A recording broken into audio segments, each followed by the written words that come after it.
This little beggar girl was buried alive in a secluded clearing in the woods, with only part of her face and hands exposed in the damp earth. She was unconscious, covered in branches and leaves, as if someone wanted to make sure she was never found again. But fate intervened.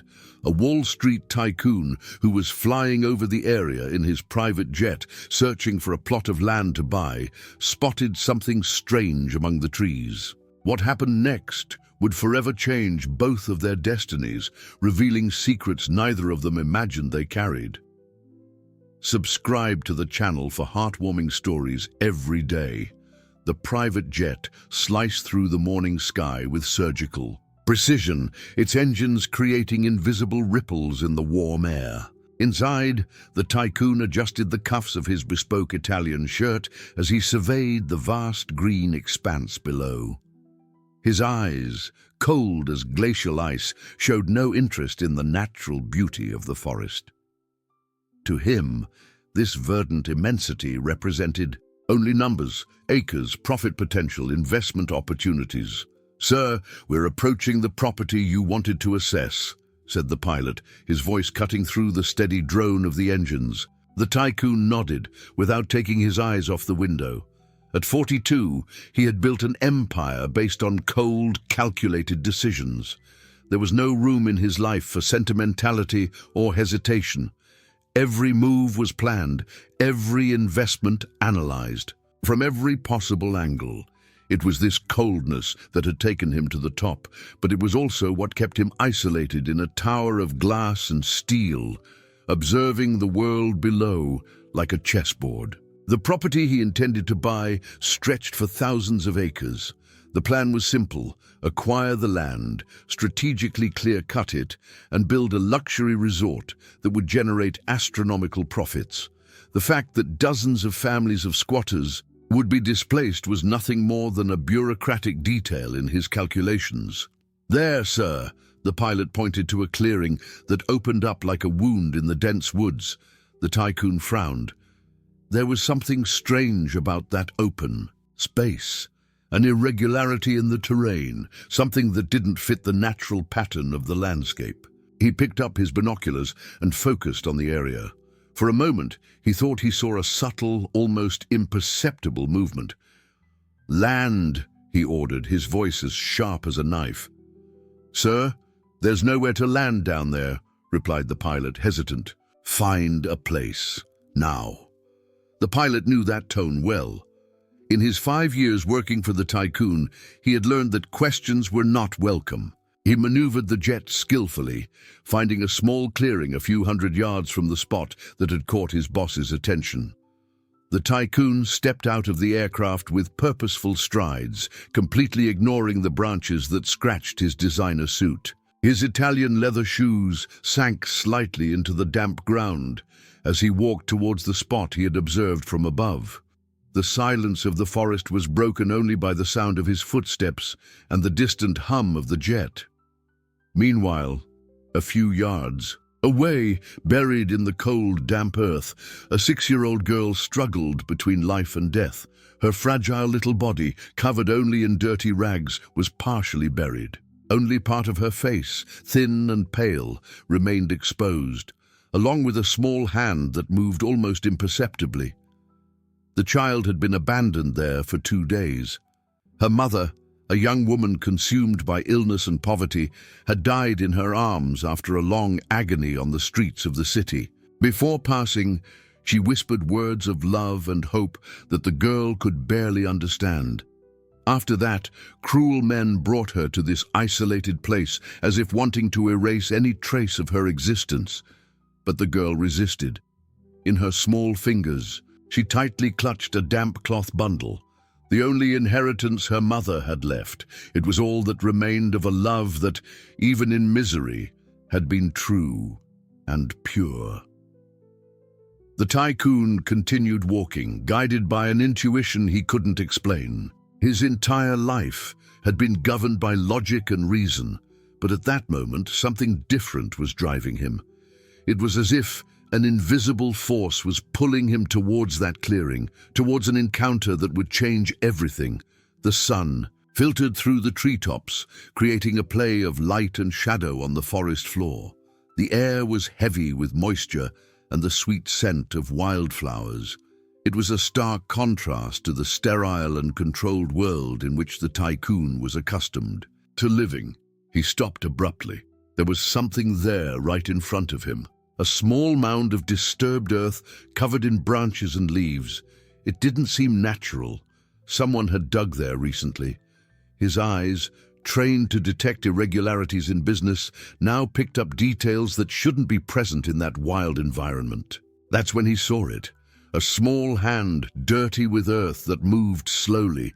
His eyes widened in shock and disbelief. It wasn't possible. It couldn't be what he thought it was. But it was. And at that instant, the tycoon's world, built on foundations of coldness and indifference, began to crumble like a house of cards. The tycoon stood paralyzed for long seconds, watching that small hand emerging from the earth like a silent cry for help. His heart, accustomed to beating to the mechanical rhythm of business, began to race uncontrollably. For a moment, he thought it might be a hallucination caused by the heat and humidity of the forest. But the hand moved again, fragile as the wing of an injured bird. "My God," he murmured, the words escaping his lips without him realizing it. It had been years since he had uttered the divine name with anything that resembled reverence.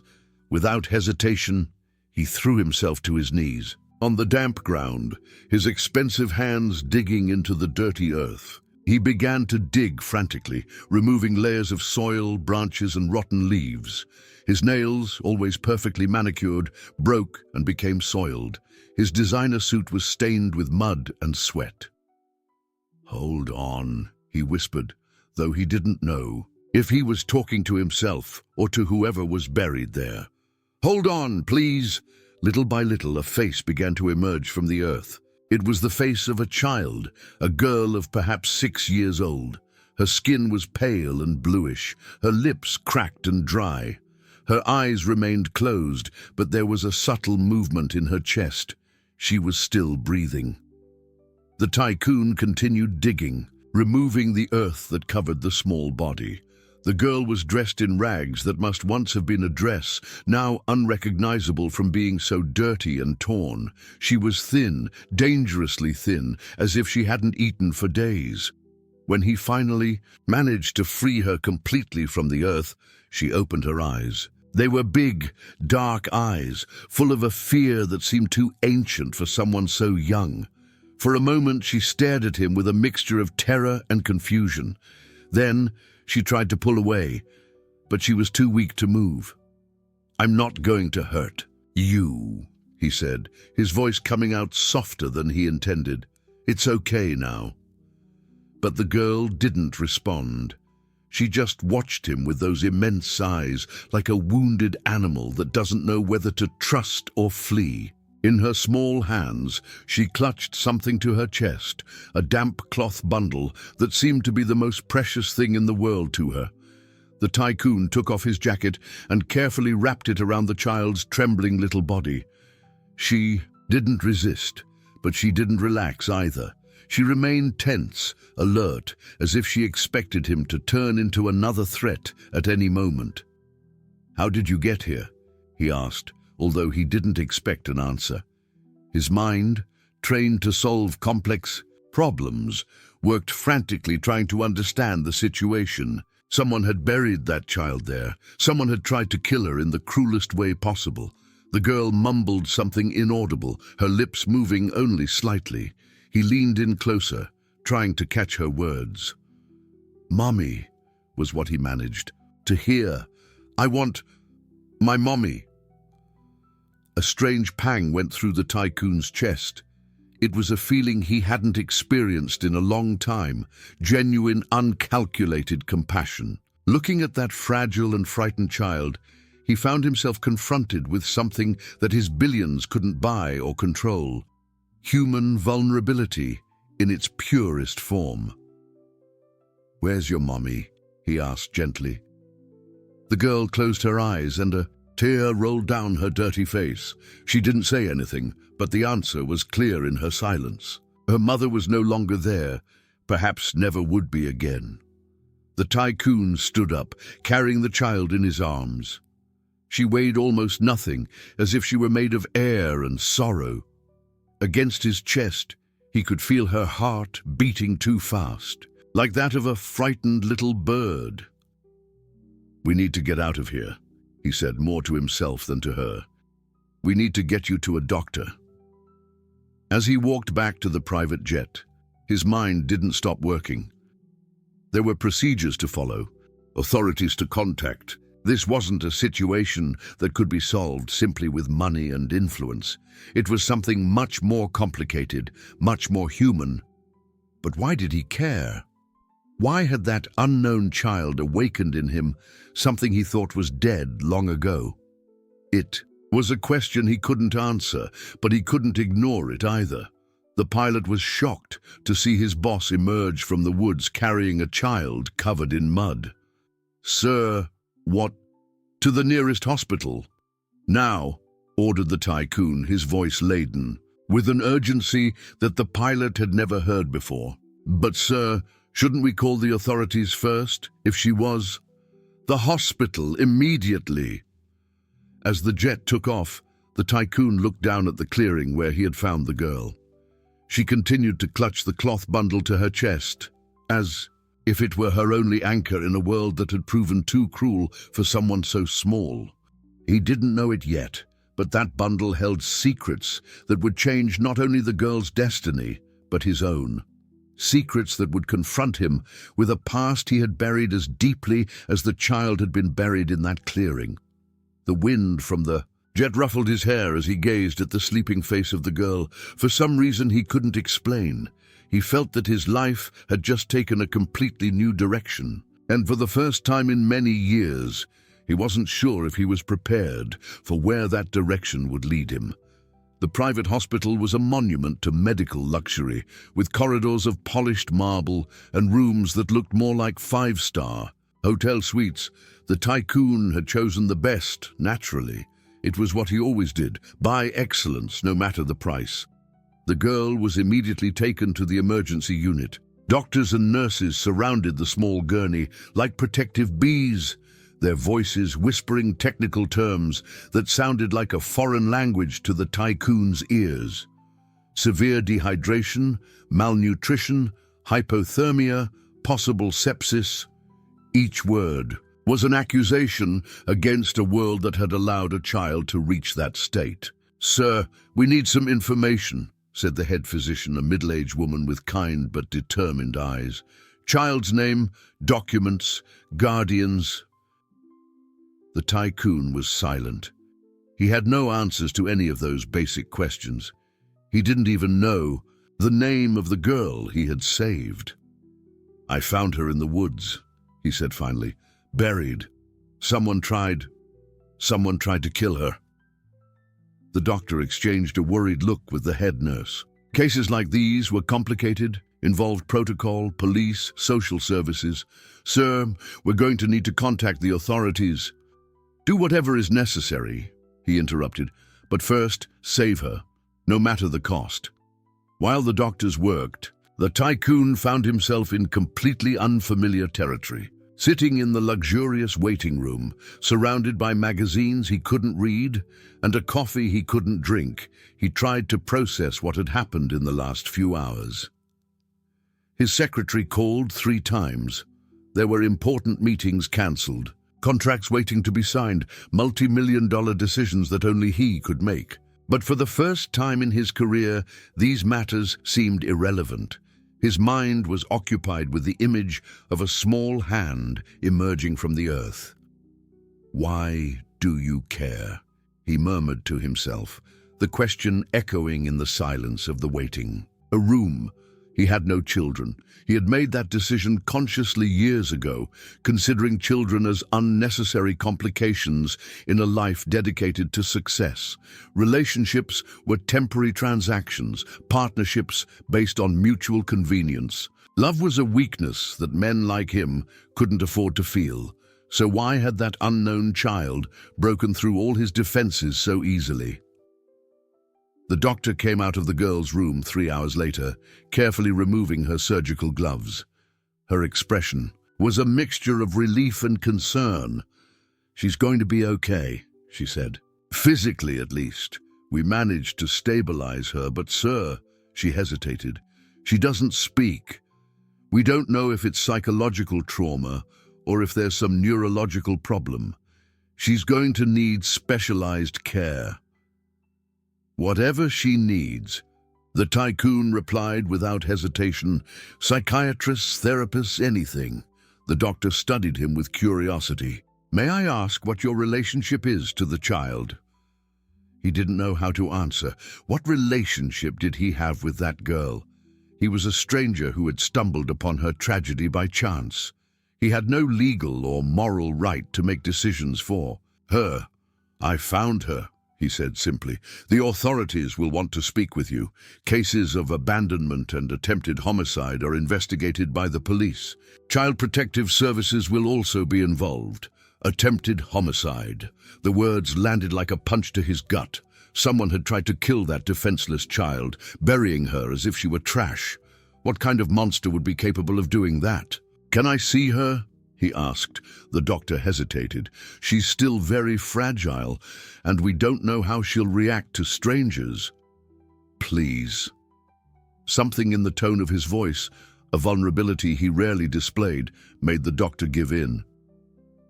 "Just for a few minutes, and if she shows signs of stress, you'll have to leave." The room was bathed in a soft artificial light. The girl was lying in the hospital bed, looking even smaller amongst the white sheets. Her hair had been washed and combed, revealing chestnut strands that shone under the light.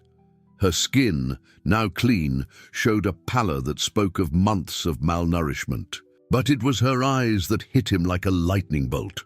She was awake, watching him with that same mixture of fear and curiosity she had shown in the woods. In her small hands, she still clutched the cloth bundle, now washed, but still held, protectively against her chest. "Hi," he said softly, approaching the bed slowly. "Do you remember me?" She didn't respond, but her eyes followed him as he sat down in the chair next to the bed. For long minutes they stayed like that, in silence, studying each other. "I'm not going to hurt you," he said finally. "Never, I promise." It was a strange promise to make to an unknown child, but it came out of his mouth with a conviction that surprised him. It was as if, in that moment, he was making an oath not only to her, but to himself. The girl tilted her head slightly, as if she was assessing his sincerity. Then, to his surprise, she extended one of her hands towards him, not to hand over the bundle, but just to touch his fingers with hers. The contact was electric.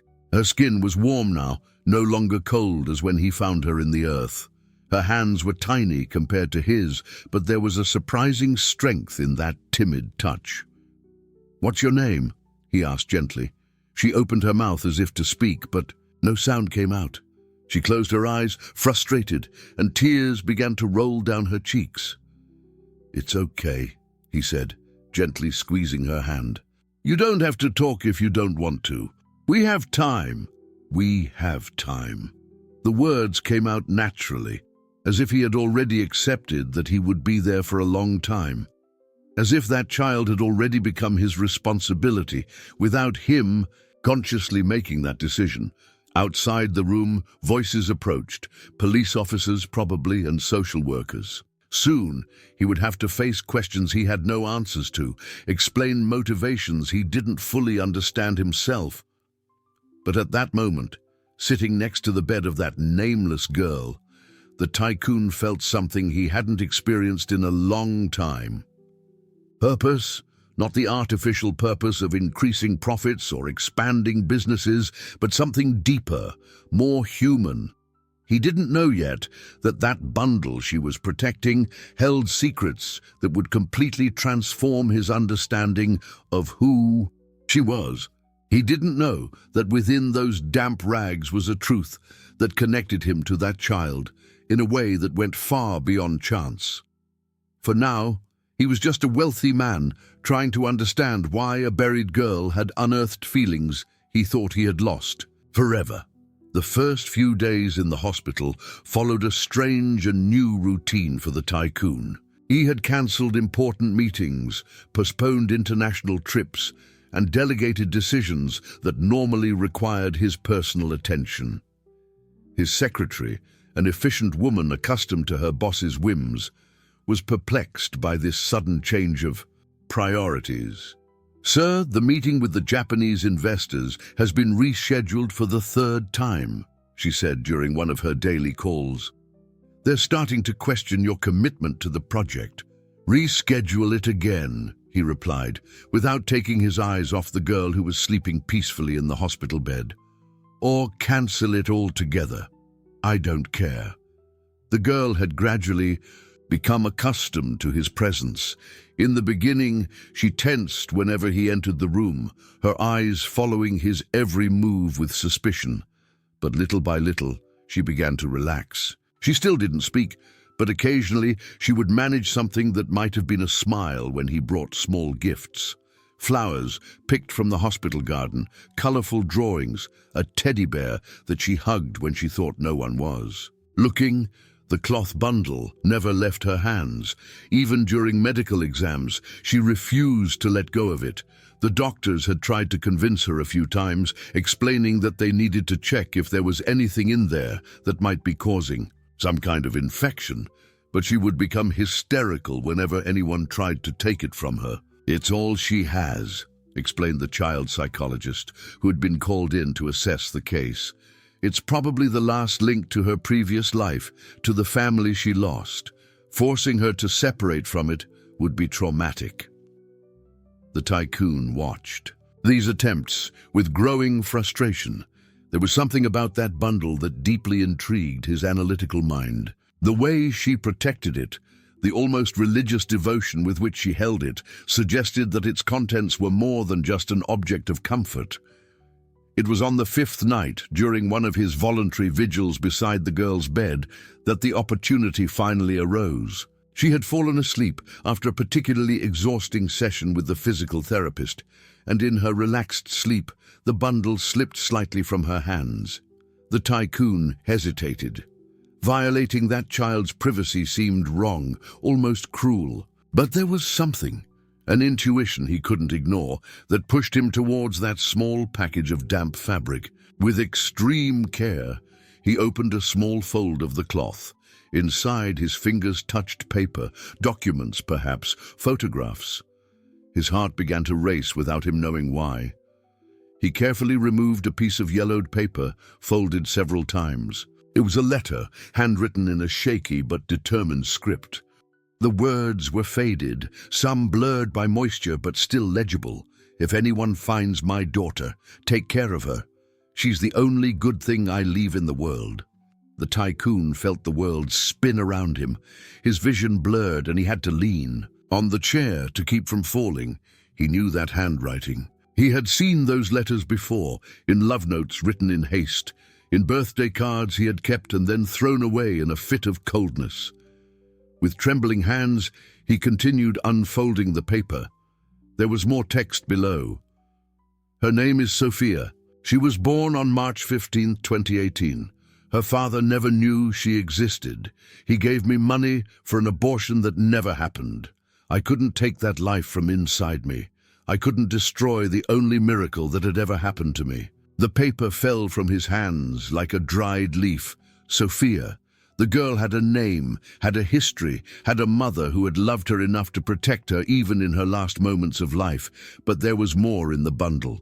His trembling fingers found a photograph, small and faded.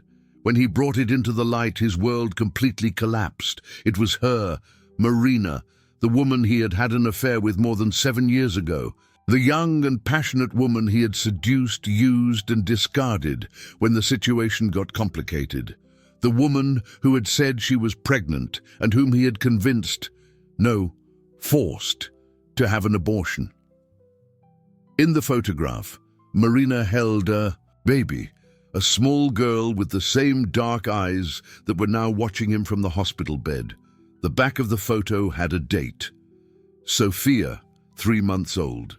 March 2018. The math didn't lie. 7 years ago, he had given Marina money for an abortion. She had taken the money, had said she would have the procedure, and then had disappeared from his life. He had assumed that she had kept the agreement. He never thought about it again. But she hadn't aborted. She had used the money to support herself during the pregnancy and raise her daughter alone. His daughter, the daughter he had tried to eliminate before she was even born. The tycoon looked at the sleeping child in the bed. Sophia, his daughter. His flesh and blood, abandoned and buried like trash by people who probably didn't even know. She was the daughter of one of the wealthiest men in the country. Tears that he hadn't shed in decades began to roll down his face. They were tears of guilt, of horror, of a sadness so profound that it seemed to come from a place in his soul that he thought was dead. "My God," he whispered, his voice breaking. "What have I done? What have I done to you two?" Sophia stirred in her sleep, as if she sensed the emotional turbulence around her. Her eyes opened slowly and focused on his face. For a moment, she seemed confused to see tears streaming down the cheeks of the man who had become her constant companion. Then, to his surprise, she reached out a small hand and touched his face, as if she wanted to wipe away his tears.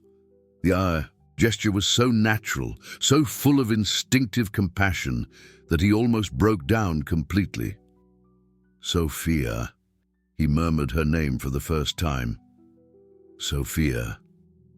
She tilted her head, recognizing the familiar sound. Her lips moved slightly, as if trying to form words that couldn't come out. He carefully placed the letter and the photograph back in the bundle, returning it to her hands. It wasn't just her right to have those treasures. It was the only thing left of Marina, the only proof of the love that had existed between mother and daughter.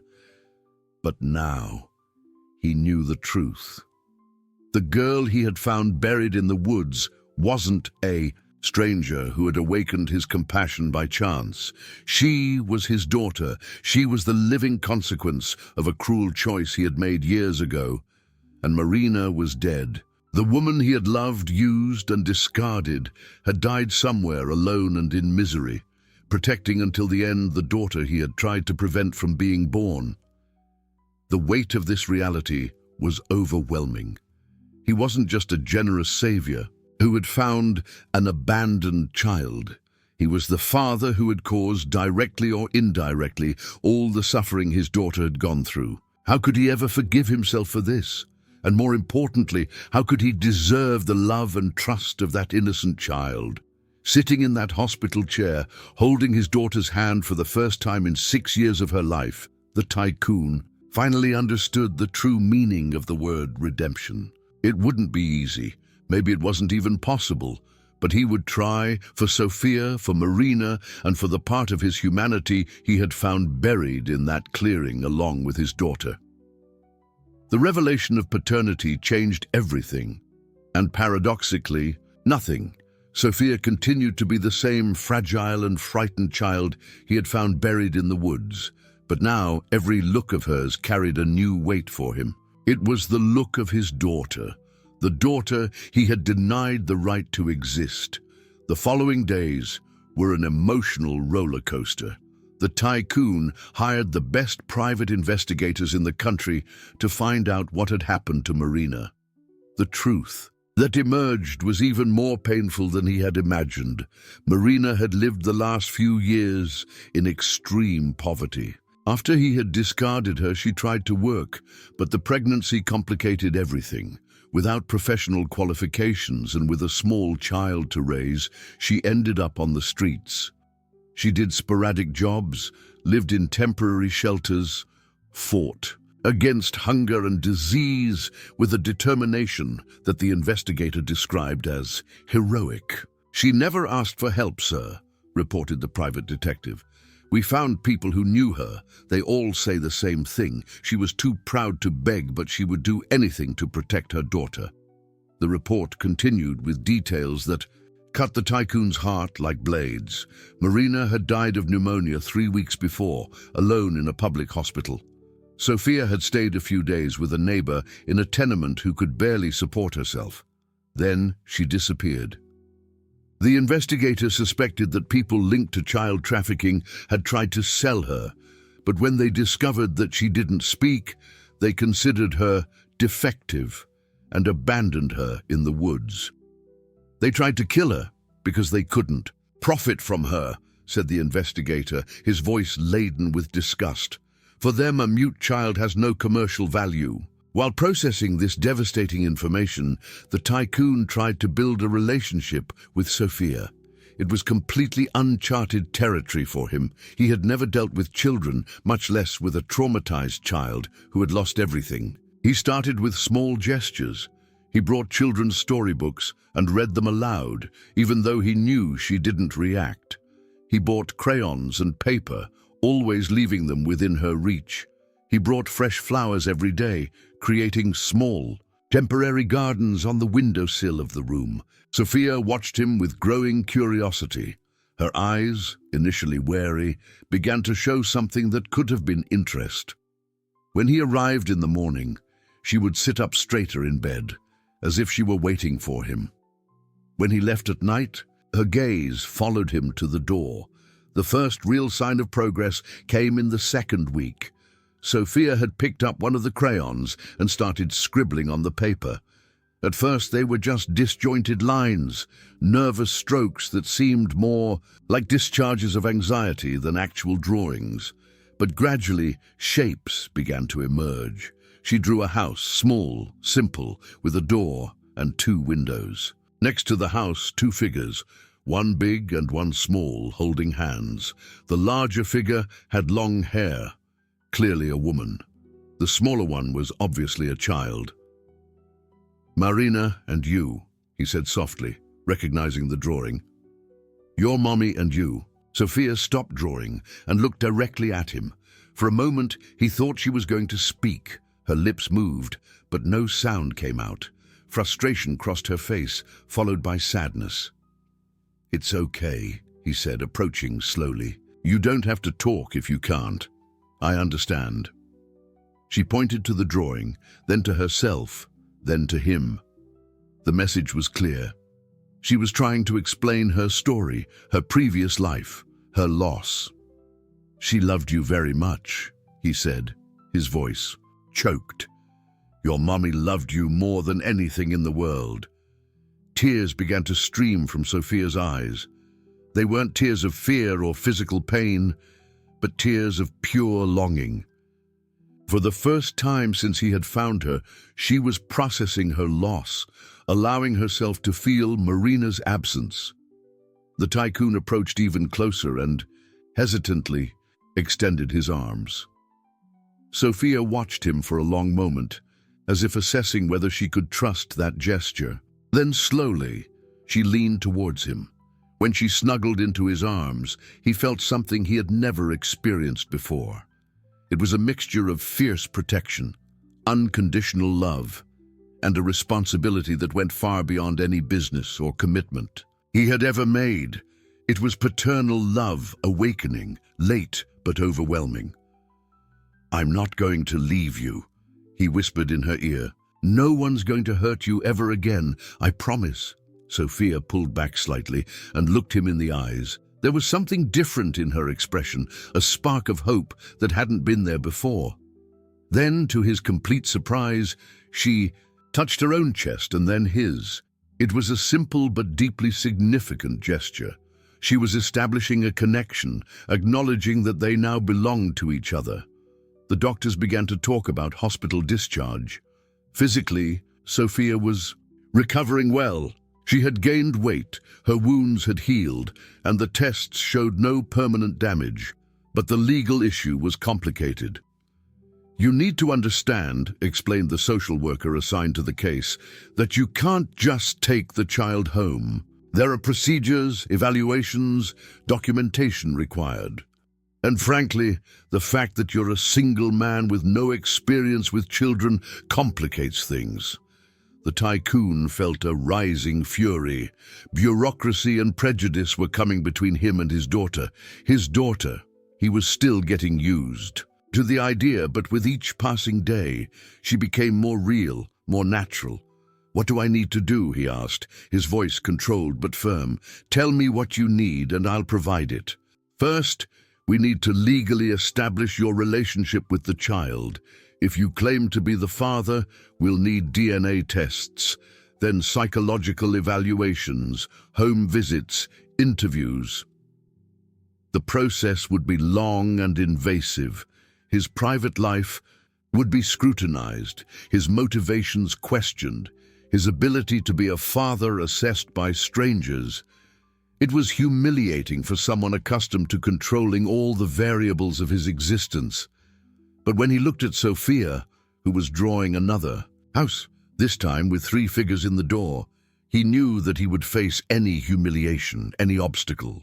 She had unearthed in him not only the father he never knew he could be, but the man he had lost sight of long ago. The journey to bring her home would be arduous. There would be resistance, judgments, people who would question his motivations. But he was determined. For the first time in his life, there was something more important than money, power, or success. There was a little girl who needed a father, and a man who needed to learn to be human again. The connection between them was strengthening with each day, but the biggest challenges were still to come. The outside world wasn't ready to accept this transformation, and soon he would discover that saving Sophia would be just the beginning of a much larger battle. The DNA test confirmed what the tycoon's heart already knew. Sophia was his biological daughter. The scientific numbers seemed too cold to describe the bond that had grown between them in recent weeks, but they were necessary for the legal world that now surrounded them. 99.9% probability of paternity, read the social worker, as if she were pronouncing a sentence. That changes some things, but it doesn't make the process automatic. You still need to prove that you can offer a suitable environment for the child. The tycoon barely listened to the bureaucratic details.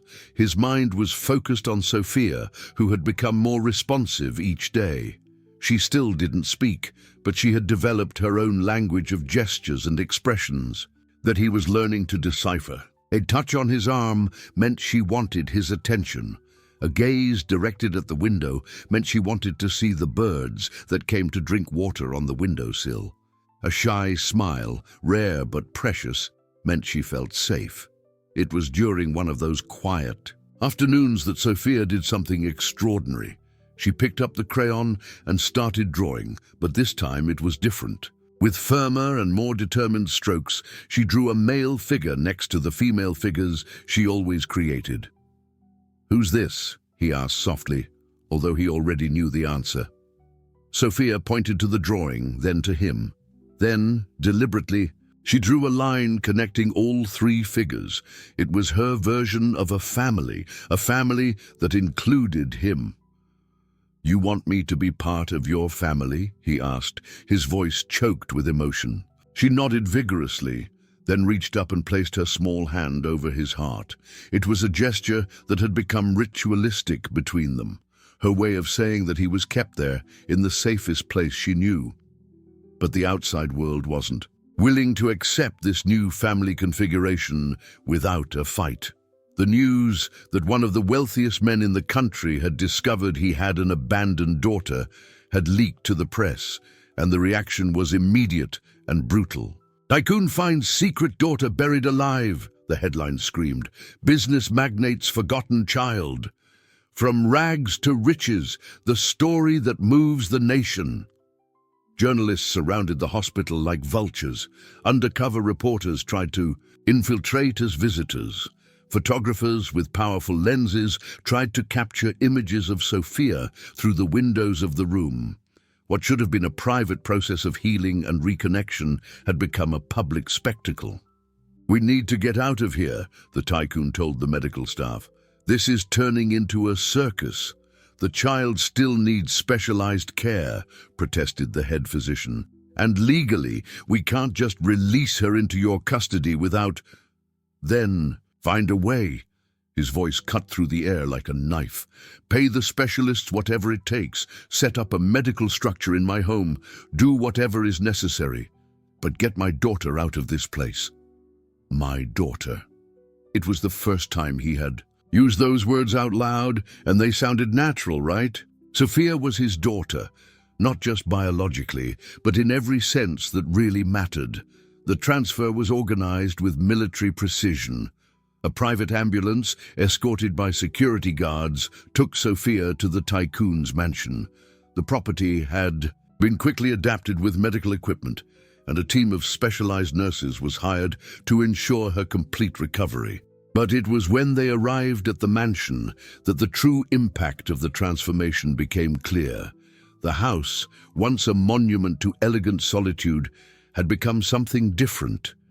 The room prepared for Sophia was filled with light, decorated with soft colors, and filled with toys he had chosen personally, a completely new experience for someone who had always delegated even the purchase of business gifts. Sophia stood in the doorway of the room, her wide eyes absorbing every detail. It was more space than she had ever had just for herself, more toys than she had seen in her entire life, more security than she could comprehend. But what impressed her most was the wall where he had framed her drawings, all of them, from the first nervous scribbles to the houses with happy families. It was a personal art gallery, valuing her expression as if they were masterpieces. She approached the wall and delicately touched one of the frames. Then she turned to him with an expression of pure gratitude. She didn't need words to express what she felt. Her eyes said it all. "This is your home now," he said, kneeling to be at her height. "Forever if you want." Sophia walked to him and, for the second time, allowed herself to be hugged. But this time it was different. She hugged him back, her small arms wrapping around his neck with a confidence that wasn't there before. It was at that moment that the doorbell rang. Loud voices echoed from the entrance hall. Seconds later, his secretary appeared at the door, her face tense with worry. "Sir, there are people here. They say they're from the child's mother's family. They're demanding to see her." The tycoon's blood ran cold.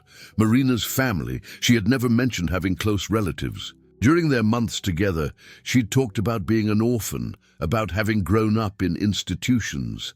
How could she have family showing up now? "What kind of family?" he asked, instinctively pulling Sophia closer to him. "A man who says he's her uncle, and a woman who claims to be her cousin. They seem to have lawyers with them." The tycoon's stomach dropped. It was what he feared most, a legal battle for Sophia's custody. People who had never cared about the girl when she was suffering on the streets, but who were now showing up, when they found out she was the daughter of a billionaire. Sophia felt the tension in his body and looked at him with concern.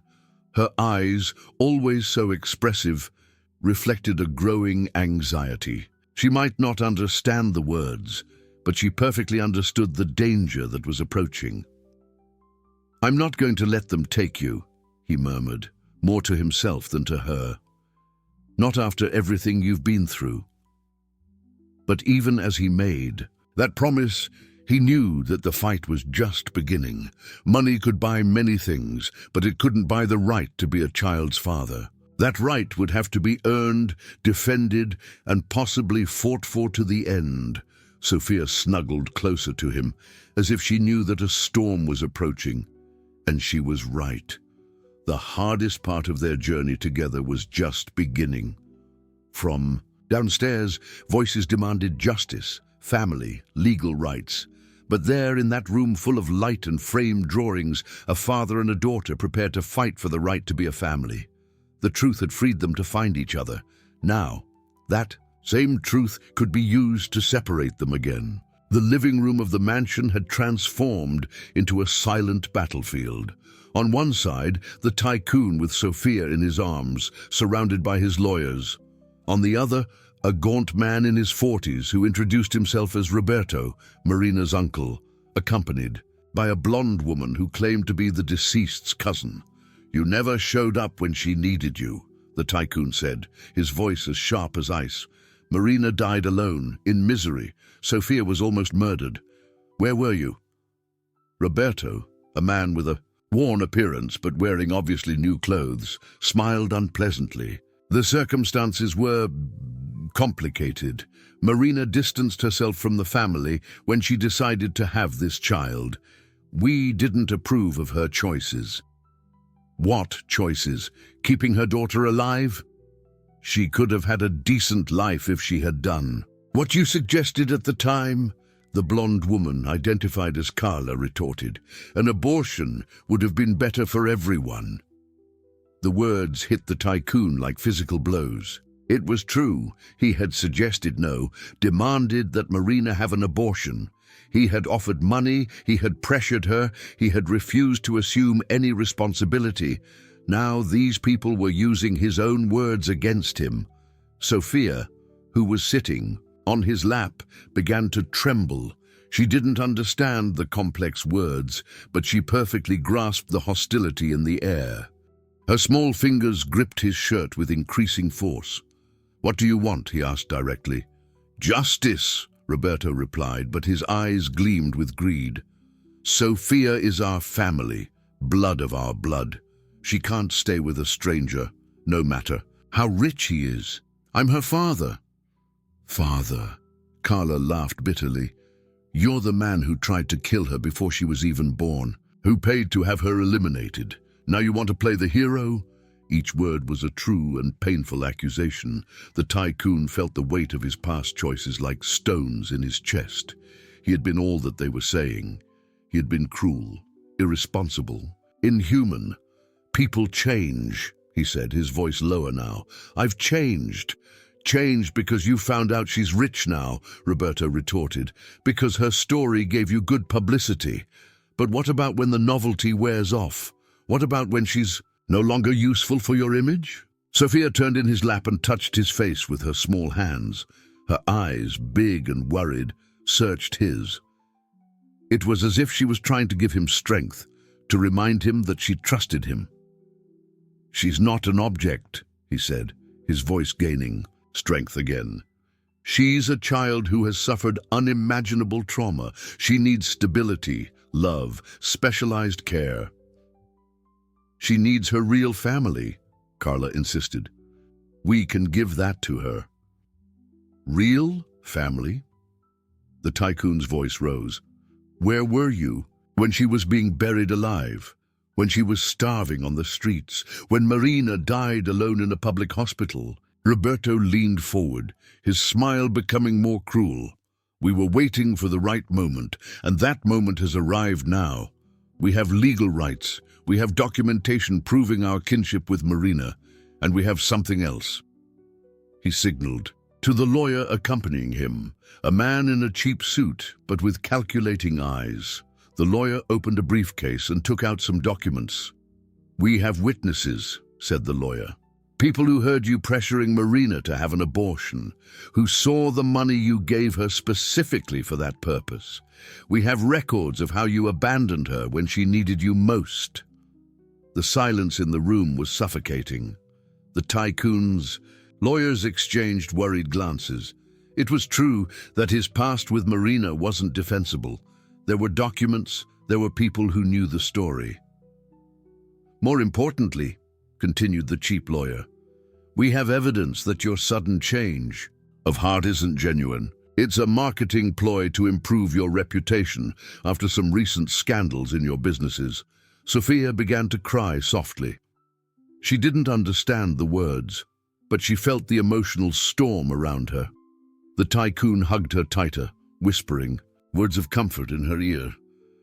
"I'm not going to let them take you," he said, his voice low but firm. "That's not your decision," Roberto replied. "It's the decision of the court, and the court will recognize that a traumatized child needs to be with her real family, not with the man who caused all her suffering." It was then that something extraordinary happened. Sophia, who had remained silent since she had been found, suddenly straightened up in the tycoon's lap, her eyes, normally shy and withdrawn, fixed directly on Roberto. And then, for the first time in weeks, she spoke. Her voice was hoarse, low, but perfectly clear. No. A simple word, but loaded with a force that made the whole room fall silent. She repeated louder, "I don't want to go." Roberto was visibly shaken. "Sophia, honey, you don't understand. We're your real family. We're going to take good care of you."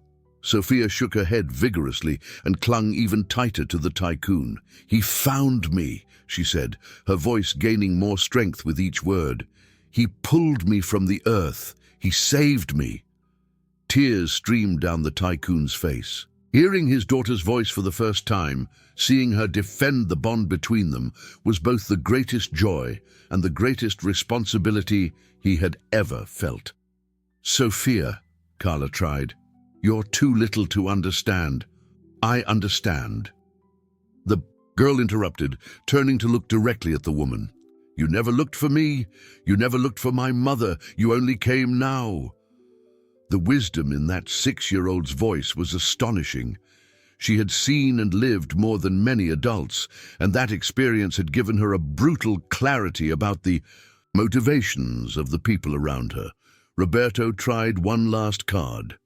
"The court will decide what's best for you, Sophia, and it will decide that you should stay with your real family." Sophia turned completely in the tycoon's lap and looked directly into his eyes. "You are my family," she said, her small hand touching his heart again. "You are here," she patted his chest, "and I am here." She patted her own chest. It was a declaration of love more pure and powerful than any legal document could be. But would it be enough to convince a judge? Would it be enough to overcome the weight of the past and the manipulations of those who saw in Sophia only an opportunity for profit? The battle was far from over. In fact, it was just beginning.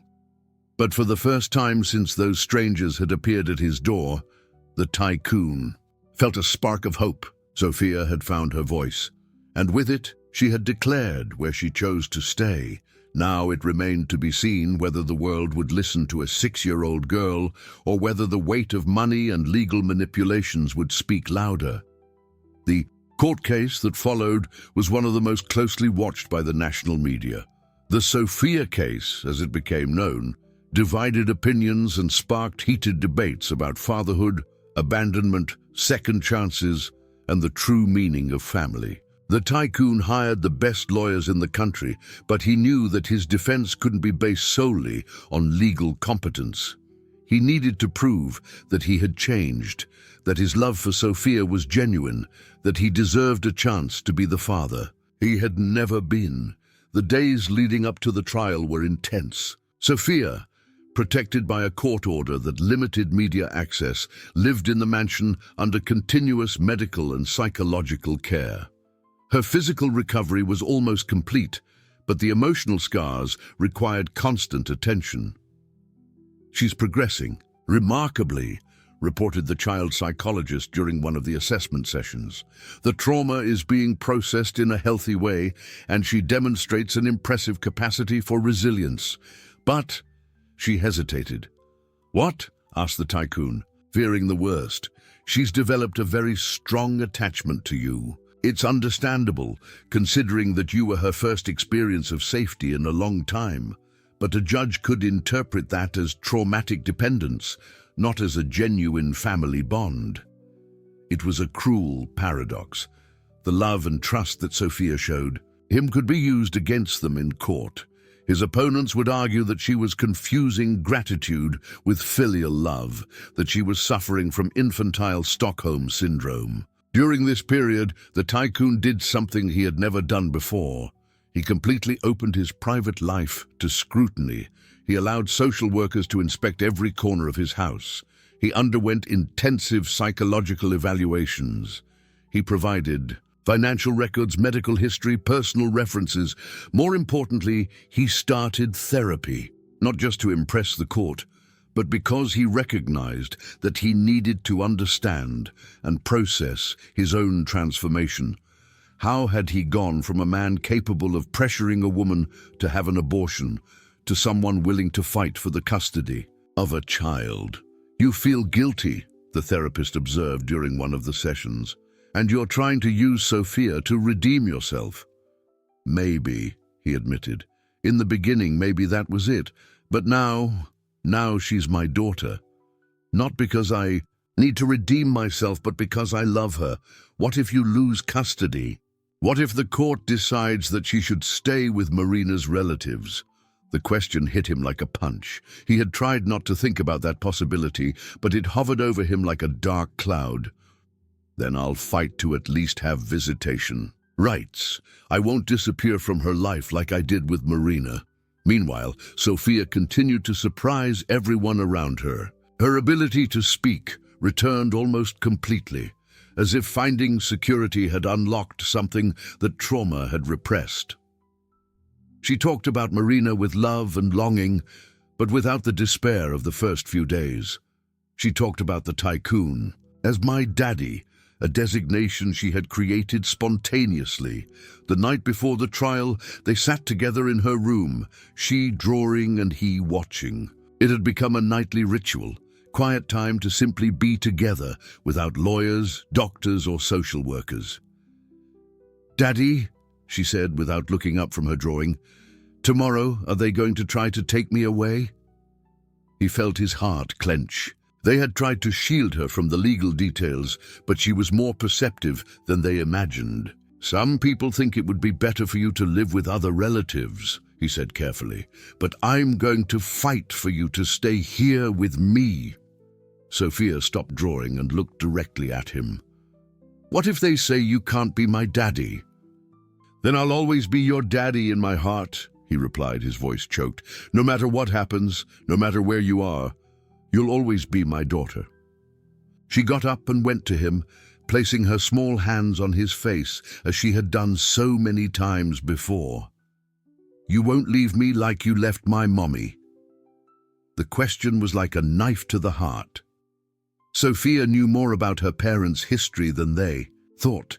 She had probably overheard conversations, picked up fragments, put together her own version of the facts. "Never," he said, holding her hands. "I'm never going to abandon someone I love again, especially you." "Promise?" "I promise." Sophia smiled, one of those rare and precious smiles that completely lit up her face. "Then I'm not afraid," she said, "because you always keep your promises." The next morning, the courtroom was packed. Journalists, onlookers, children's rights activists, everyone wanted to witness the outcome of that extraordinary case. The tycoon entered the courtroom with Sophia by his side, small and determined in a blue dress she had chosen specifically for the occasion. Roberto and Carla were on the other side of the room, surrounded by their lawyers. They had prepared well, bringing witnesses who testified against the tycoon's character, documents that proved his abandonment of Marina, experts who questioned his ability to be a father. But they hadn't counted on one thing: the determination of a 6-year-old girl who had decided to fight for her own happiness. When the judge asked if Sophia would like to speak, she stood up with a composure impressive for her age. Her voice was clear and firm when she addressed the court. "My name is Sophia," she began. "My mother died and left me alone. Bad men buried me in the earth because they thought I wasn't worth anything. But my daddy found me. He dug with his own hands to get me out of there." The courtroom was in absolute silence. Each word of that child carried an emotional weight that no lawyer could replicate. "He hasn't left me since then," Sophia continued. "He stayed with me in the hospital every day. He read stories to me when I couldn't talk. He gave me a room full of light and put my drawings on the wall as if they were important." Roberto tried to interrupt, but the judge silenced him with a firm gesture. "Those people," Sophia pointed to Roberto and Carla, "never looked for me when I needed them. They never helped my mother when she was sick. They only showed up when they knew my daddy is rich." Her words echoed through the room like a sentence. It was the truth told with the brutal simplicity of a child who had seen the worst of human nature. "I choose my daddy," she said, looking directly at the judge, "because he chose me first, when I wasn't worth anything to anyone." The hours that followed Sophia's testimony were tense and fraught with emotion. The judge, an experienced man who had presided over hundreds of custody cases, seemed genuinely touched by the girl's testimony. But the law required more than emotional appeal. Roberto's lawyers presented their final defense, arguing that blood, ties, and family tradition should prevail over recent emotional connections. They brought witnesses who spoke about the importance of biological family, psychologists who questioned the emotional stability of a traumatized child to make decisions about her own future. "Sophia is a girl who has suffered severe trauma," argued Roberto's lawyer. "Her gratitude for the man who saved her is being confused with filial love. She needs a stable, traditional family that can offer not only material resources, but solid family values." Carla cried convenient tears as she spoke about her desire to give Sophia the love of a real mother and the stability of a normal family. Roberto presented detailed plans about education, religious values, and the importance of Sophia growing up knowing her true roots. But the tycoon's defense had prepared carefully. They presented not only evidence of his financial ability to provide for Sophia, but something much more powerful, evidence of genuine transformation. "Your Honor," said his lead attorney, "this isn't a case about money or convenience. It's about true redemption and unconditional love." They brought unexpected witnesses. The doctor who had treated Sophia at the hospital testified about the tycoon's exceptional dedication, how he had cancelled important appointments to stay by her bedside, how he had learned every small detail about her medical care. "In 30 years of medicine," said the doctor, "I have rarely seen a biological father demonstrate such devotion to a child." Mr. Sobrenome du Milionario transformed his life completely to accommodate her needs. The psychologist who had accompanied both of them brought surprising revelations. "Sophia's healing process is directly linked to his presence," she explained. "Separating them now would be traumatic for her. She doesn't demonstrate simple gratitude. Natige, she demonstrates genuine filial love and deep trust." But the most powerful moment came when the tycoon himself took the stand. Not as the cold, calculating businessman the country knew, but as a broken man who had found purpose in loving a child. "Your Honor," he began, his voice shaky but determined, "I don't come here to ask for clemency for my past mistakes. They are unforgivable. I abandoned Marina when she needed me most. I denied the existence of my daughter. I tried to prevent her from being born." Tears ran down his face as he continued. "But Sophia gave me something I don't deserve, a second chance. Not a chance to redeem myself publicly, but a chance to learn what it really means to love someone more than my own life." He turned to look at Sophia, who was sitting in the front row, her big eyes fixed on him with absolute trust. "She taught me that a father isn't who donates sperm," he said. "A father is who chooses to stay, who chooses to love, who chooses to protect, even when it costs everything." The silence in the courtroom was absolute. Even the journalists had stopped taking notes, captured by the brutal honesty of that man. "If Your Honor decides that Sophia should stay with other relatives, I will respect that decision," he continued. "But I promise that I won't disappear from her life, not like I did with Marina. I will fight for the right to continue being part of her journey, even if it's just as supervised visits." Roberto and Carla exchanged nervous glances. They hadn't expected that level of vulnerability and commitment. "But I beg you," said the tycoon, his voice breaking completely, "to consider What Sophia wants. She has already lost so much. Don't let her lose the security she has found. When he stepped down from the stand, Sophia got up and ran to him, hugging him tightly. It was a spontaneous gesture that spoke more than any legal argument. The judge called a 2-hour recess to deliberate. They were the 2 longest hours of the tycoon's life. He and Sophia stayed in a private room, she drawing while he tried to control his anxiety. "No matter what happens," he said to her, "I'll always love you." "I know," Sophia replied simply, "and you'll always be my daddy. Even if we live in different houses." The wisdom of that child continued to amaze him. She had found peace with any possible outcome, trusting that the love between them would survive any legal decision. When they returned to the courtroom, the judge seemed to have aged years in just a few hours. It was clear that the decision had been difficult.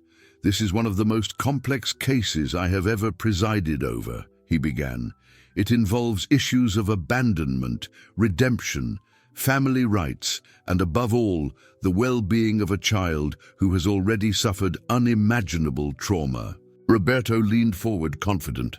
Carla smiled expectantly. "After careful consideration of all the evidence and testimony," continued the judge, "this court determines that custody of Sofia Maria Santos will be granted to—" The tycoon's heart stopped beating. "Her biological father, under specific conditions of regular psychological monitoring and social supervision visits for the next 2 years. The courtroom erupted in murmurs and exclamations. Roberto and Carla were visibly shocked. Sophia smiled, a pure and radiant smile of joy. "The court recognizes," continued the judge, "that the genuine love and personal transformation demonstrated outweigh the mistakes of the past. Sophia has clearly expressed her preference, and this court believes that separating a child from a parental figure with whom she has developed a healthy bond would be detrimental to her development." The tycoon could hardly believe it. He had won. They had won, but the judge hadn't finished. "However, this decision comes with immeasurable responsibilities. This court will be watching closely. Any sign of neglect, any indication that Sophia's well-being is not being prioritized, will result in the immediate reversal of this decision." It was a conditional victory, but it was a victory. Sophia ran to him, and for the first time, he lifted her into his arms without fear, without hesitation, without worrying about what others would think. She was officially his daughter, and he was officially her father. 6 months after the trial, the mansion had transformed completely. What was once a mausoleum of elegant solitude now resonated with children's laughter, footsteps running through the halls, and the organized chaos of a real family life. Sophia had flourished in ways that not even the most optimistic doctors had predicted. Her speech had become fluent and expressive, her nightmares had decreased dramatically, and her ability to trust and love grew with each passing day. But perhaps the most remarkable change was in her father. The tycoon, who had once been known for his business coldness, was now recognized for something completely different. He had established a foundation for abandoned children, funding shelters, adoption programs, and psychological care centers, not as a marketing ploy, but as a natural extension of the love he felt for Sophia. "Daddy," said Sophia one morning during breakfast, "today I'm going to draw our family to show at school." "How are you going to draw our family?" he asked, still marveling at the naturalness with which she used that word. "You, me, and Mommy Marina looking at us from heaven," she replied with the profound simplicity that only children possess. "Because she's part of it too, right? She made me and gave me to you to take care of." Tears welled up in his eyes, as they often did when Sophia demonstrated her exceptional emotional wisdom. She had found a way to honor Marina and embrace her new life simultaneously. "Yes," he said, his voice choked, "she will always be part of our family." The school had been another challenge overcome. Initially, there was resistance from some parents who questioned whether a child with Sophia's traumatic history would be an appropriate influence for their children.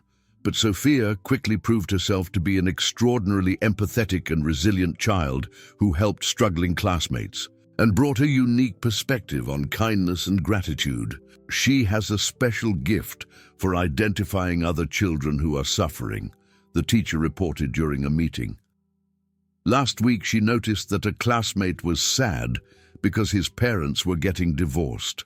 She sat with him at recess and said, "Sometimes families change, but love doesn't end." It's an impressive wisdom for a 6-year-old. The social supervision visits, initially tense and formal, had become celebrations of their progress. The social worker assigned to the case, an experienced and skeptical woman, had become one of the biggest advocates for the family they had built. "In 20 years of my career," she said during one of her reports, "I have rarely seen such a complete and genuine transformation. Not just in the child, but in the father. They saved each other." Roberto and Carla had tried to appeal the court decision, but without success. Eventually, they disappeared from Sophia's life, probably in search of other easy profit opportunities. Sophia didn't ask about them, and the tycoon didn't offer information. Some people simply didn't deserve space in their rebuilt lives. One afternoon, while Sophia was playing in the garden, a garden that now had toys, a treehouse, and a small playground, the tycoon received a call that surprised him. "Hello, this is Dr. Martinez from St. Clair's Hospital," said the voice. "On the other end of the line. Are you Sophia Santos's father?" His heart raced. "Yes, what happened? Is she all right?" "Oh, she's perfectly fine," the doctor hurried to say. "Actually, I'm calling for another reason. We have a situation here. An abandoned child, found in conditions similar to those in which Sophia was found. A 4-year-old girl, very traumatized. She doesn't speak. She doesn't trust anyone." The tycoon immediately understood where the conversation was leading. "And you thought, Sophia has become something of a hope story here at the hospital. The nurses talk about her, about how she recovered, about the family you built. I know it's a lot to ask, but would it be possible for Sophia to visit this girl? Sometimes children who have gone through similar traumas can connect in ways that we adults can't." He looked out the window, seeing Sophia building sandcastles in her sandbox. She had come so far from the scared and mute child he had found buried in the woods. "Let me talk to Sophia," he said. "If she wants to help, we will." When he told Sophia about the call, her eyes lit up with a compassion that impressed him. "Is she alone like I was?" asked Sophia. "Yes." "And scared?" "Very scared." Sophia was thoughtful for a moment. "Can I take my drawings to show her? And the teddy bear you gave me at the hospital?" "Of course you can." "Then let's go," she said with determination. "No one should be alone when they're scared." 2 days later, they were at the hospital, Sophia carrying a bag full of drawings, toys, and a photo album of her recovery journey. The abandoned girl was in a room similar to the one Sophia had occupied months before. When Sophia entered the room, the child, thin, pale, with huge eyes full of terror, cowered against the wall. But Sophia didn't approach immediately. Instead, she sat on the floor near the door and began to draw. "Hi," she said softly. "My name is Sophia. I know how you're feeling." The girl didn't respond, but her eyes fixed on the movements of the crayon. "When I was here," Sophia continued, "I couldn't talk either. I was very scared. But the man who found me stayed with me every day. He's my daddy now." Sophia showed one of the drawings. A small figure climbing out of a hole in the earth being helped by a larger figure. "Sometimes bad things happen," said Sophia, her voice laden with a wisdom that transcended her age. "But there's always someone willing to help us. You just have to let them." From the hallway, the tycoon watched his daughter share her own healing with another wounded child. In that moment, he completely understood the cycle that had been completed. Sophia had been saved by him, but in reality she had saved him too. And now together they could save other children. It was a purpose that went far beyond making money or building business empires. "Daddy," Sophia called to him, "can you come in? I think she wants to meet you." The girl in the bed had moved slightly closer, her curious eyes alternating between Sophia and the man in the door. He entered slowly, as he had done with Sophia months before, and sat on the floor next to his daughter. "Hi," he said gently to the scared child. "I'm Sophia's daddy, and if you want, we can be your friends too." It was the beginning of another journey, another opportunity to transform pain into love, abandonment into family, despair into hope. Sophia took his hand with one of her small hands and extended the other towards the girl in the bed. "Sometimes," she said, "families happen in different ways, but they always happen when there's love." The afternoon sun streamed through the hospital window, illuminating 3 people who were learning, each in their own way, that it's never too late to start over.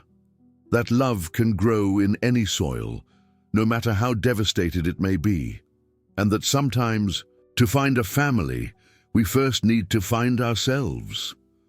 The girl in the bed, still not speaking, slowly reached out her small hand and touched Sophia's fingers.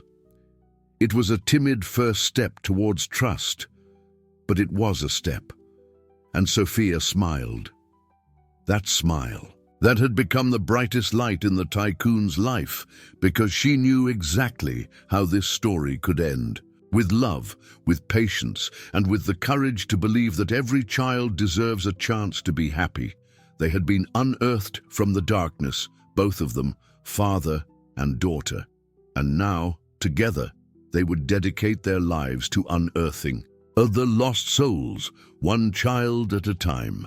If this story touched you, subscribe to the channel and turn on notifications to receive new stories every day.